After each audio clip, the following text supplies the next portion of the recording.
Hey everyone, today's readings are Exodus chapters 38 through 40 and Hebrews chapter 1. This video is going to be about the Exodus readings, but I also want to reference a reading we had a couple days ago in Exodus chapters 35 because the subject of this video is helping out in the church. So, for example, in Exodus chapter 35, Moses is talking to the Israelites and asks anyone who is willing to bring an offering to help with the tabernacle.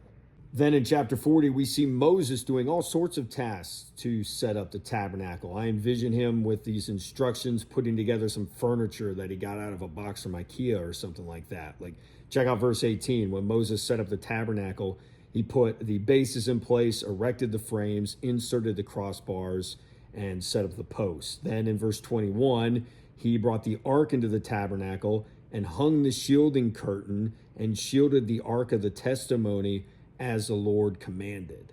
Now we learn in chapter 38 that there are over 603,000 men in the Israelite community, not including women and children, yet God has Moses, who he did give a little more responsibility to, obviously, but God has Moses doing the menial task of setting up posts and hanging shielding curtains.